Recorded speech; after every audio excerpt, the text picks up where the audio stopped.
Yeah, domestic capacity is one thing and it is going to take some time. So what about the 229,000 workers that we still need in the construction sector? Can you break that down for us? Are they engineers? Are they tradies? What are they? Yeah, it mostly, well, the largest proportion is some of those white collar type roles like engineers, Hmm. so highly skilled roles.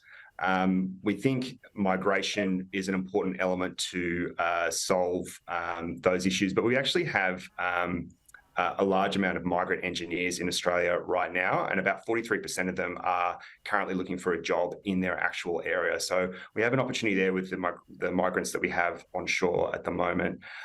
There are some trade skills as well that are needed, things like concreters as well. But I think a major focus should be on filling some of those white collar roles in the near term. Okay, that's good to know because there's a bit of focus this morning after Claire O'Neill yesterday said essentially that there's not enough evidence that there's a massive tradie shortage, so there's no fast tracking of those visas. Does that ring a few little alarm bells for you?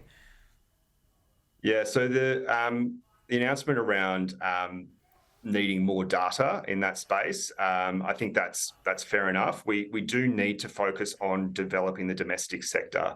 As I said, we have a really strong pipeline of work over the near term, and there's actually a lot of demand for construction skills globally. So things like the Inflation Reduction Act in the US have driven a huge amount of work all around the world. So we will need to grow our own capability going forward.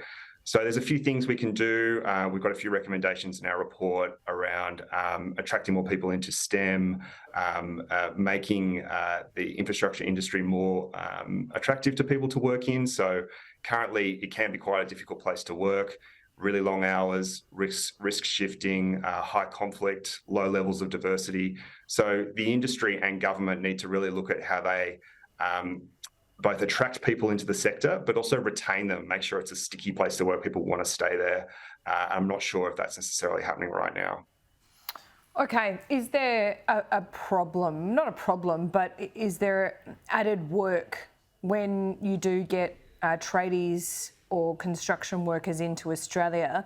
Is there usually a bit of time needed to bring overseas workers up to standard with Australian rules and regulations?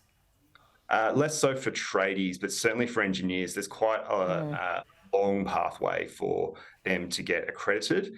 And so that's part of the issue with people not finding, some of those migrant engineers not finding work, but it's also probably to do with bias, to be honest. A lot of construction industries expect construction companies expect a certain level of onshore experience, and indeed governments will often be quite specific about what they require in terms of the Why is team. that, Adam? Is that a union demand or is that just, to make sure that there's a level of local work required? What is it? It's mostly to do with ensuring that the government has managed its risk appropriately in the way that it sees fit. So obviously people with more Australian experience will be less risky to employ. But I think there's a big opportunity for government to look at the way in which it procures infrastructure to make sure that it's not as specific as it needs to be. Let the private sector innovate, let them come forward with the skills, and then government can choose, rather than government being so specific about exactly what they need or think they need in the first place. Adam, great to talk to you this morning. Thanks so much. No problem. Thanks, Laura.